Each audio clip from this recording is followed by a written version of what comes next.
Halo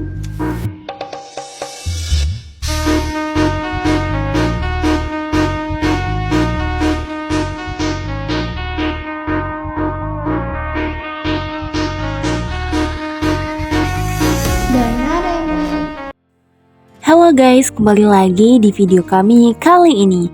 Kali ini kami akan membahas pernyataan penting dari Menteri Keuangan Republik Indonesia yang disampaikan dalam Rapimnas Kadin terkait strategi peningkatan uang primer atau M0 untuk mendorong pertumbuhan ekonomi Indonesia. Yang menarik, kita tidak hanya membahas pernyataannya saja, tapi kita akan mengaitkannya dengan data ekonomi Indonesia dalam 3 periode kepemimpinan nasional, yaitu era Presiden Susilo Bambang Yudhoyono, Presiden Jokowi, dan Presiden Prabowo, yang kita rangkum dalam 3 dekade dengan data kuartalan. Pernyataan Menteri Keuangan di Rapimnas Kadin pada dasarnya menekankan satu pesan penting, yaitu pertumbuhan ekonomi. Indonesia sendiri perlu dorongan baru dari sisi likuiditas dan peredaran uang di sektor real.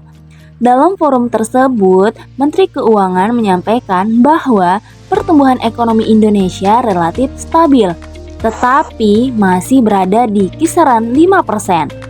Sementara target jangka menengahnya pemerintah berada di level 6-7%.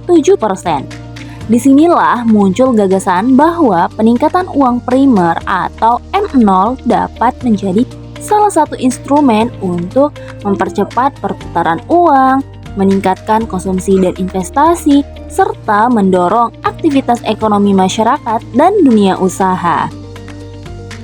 Namun pertanyaannya, apakah strategi ini relevan jika kita lihat dari pengalaman ekonomi Indonesia di 3 periode pemerintahan sebelumnya?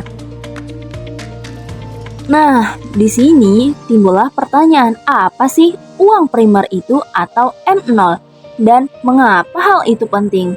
Uang primer atau M0 adalah uang kartal yang beredar di masyarakat, ditambah uang kas bank umum yang tersimpan di Bank Indonesia. M0 disebut sebagai fondasi dari sistem moneter karena M0 menjadi dasar pembentukan uang beredar yang lebih luas atau M1 dan M2. Selanjutnya, ia juga mempengaruhi kemampuan bank untuk menyalurkan kredit dan berdampak langsung pada aktivitas ekonomi harian. Secara teori ekonomi makro, peningkatan M0 likuiditas naik, yaitu konsumsi dan investasi naik. Namun, hanya efektif jika sektor real mampu menyerap uang tersebut. Inilah titik kritis yang perlu kita analisis lewat data historis. Yang pertama, di era Susilo Bambang Yudhoyono pada tahun 2004 sampai 2014. Pada periode pemerintahan Presiden Susilo Bambang Yudhoyono, Indonesia menikmati stabilitas makroekonomi pasca krisis 1998. Pertumbuhan ekonomi relatif konsisten di sekitar 5-6%, serta kondisi global yang cukup mendukung. Data Badan Pusat Statistik menunjukkan adanya pertumbuhan ekonomi relatif stabil hampir setiap tahunnya. Bahkan saat krisis global 2008, Indonesia tetap tumbuh positif. Dari sisi moneternya, peredaran uang meningkat secara bertahap. Kredit perbankan juga tumbuh serta konsumsi rumah tangga menjadi penopang utama GDP. Pelajaran dari era ini, pertumbuhan ekonomi yang stabil tidak semata-mata karena uang beredar besar, tetapi karena adanya kepercayaan ekonomi, stabilitas politik, serta sektor real yang mampu menyerap likuiditas. Yang kedua, di era Jokowi pada tahun 2014 sampai 2024. Masuk ke era Presiden Jokowi, fokus untuk membangun mulai bergeser ke infrastruktur besar-besaran atau industrialisasi, serta dengan penguatan konektivitas ekonomi. Namun, dekade ini menghadapi tantangan besar, mulai dari perlambatan ekonomi global, perang dagang, dan terutama itu adalah pandemi COVID-19. Data Badan Pusat Statistik itu menunjukkan adanya kontraksi ekonomi tajam pada tahun 2020 serta diikuti pemulihan bertahap pada tahun 2021 sampai 2023, dan yang terakhir ialah kembali lagi ke kisaran 5% pada tahun 2024. Dari sisi moneternya, Bank Indonesia melakukan pelonggaran likuiditas dan uang primer serta uang beredar sangat meningkat. Tetapi tidak seluruhnya langsung mendorong lonjakan pertumbuhan ekonomi. Maknanya, peningkatan M0 itu sangat penting, tetapi tidak otomatis efektif jika daya beli masyarakat belum pulih, investasi sektor real masih bertahan, dan ketidakpastian ekonomi yang sangat tinggi. Selanjutnya, periode kuartalan 2015 sampai 2025 transisi ke era Prabowo.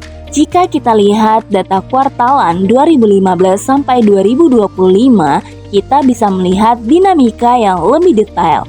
Ada fase ekspansi, fase kontraksi, dan fase pemulihan.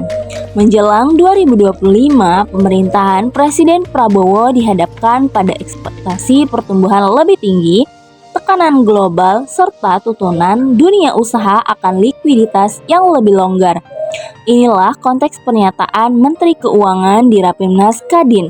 M0 perlu ditingkatkan agar mesin ekonomi kembali bergerak lebih cepat. Namun tantangannya tetap sama, apakah peningkatan uang primer akan benar-benar masuk ke sektor produktif atau justru bertahan di sektor keuangan. Selanjutnya, analisis kritis dari M0 dan pertumbuhan ekonomi. Dari 3 dekade tersebut, kita bisa menarik beberapa kesimpulan penting. Yang pertama, peningkatan M0 adalah syarat perlu untuk memenuhi pertumbuhan ekonomi. Serta pertumbuhan ekonomi tinggi itu dibutuhkan beberapa penerapan seperti tenaga kerja, produktivitas, dan investasi real. Yang ketiga, tanpa sektor real yang kuat, tambahan likuiditas tidak efektif. Dengan kata lain, pernyataan Menteri Keuangan sangat relevan tetapi harus dibaca sebagai bagian dari paket kebijakan ekonomi, bukan solusi tunggal. Nah, adapun kesimpulannya ialah jika kita melihat perjalanan ekonomi Indonesia dari era Susilo Bambang Yudhoyono, Jokowi hingga Prabowo, jelas bahwa stabilitas ekonomi sudah terjaga. Namun, untuk mendorong pertumbuhan yang lebih tinggi, peningkatan uang primer harus diiringi dengan penguatan sektor real, mulai dari industri dan daya beli masyarakat.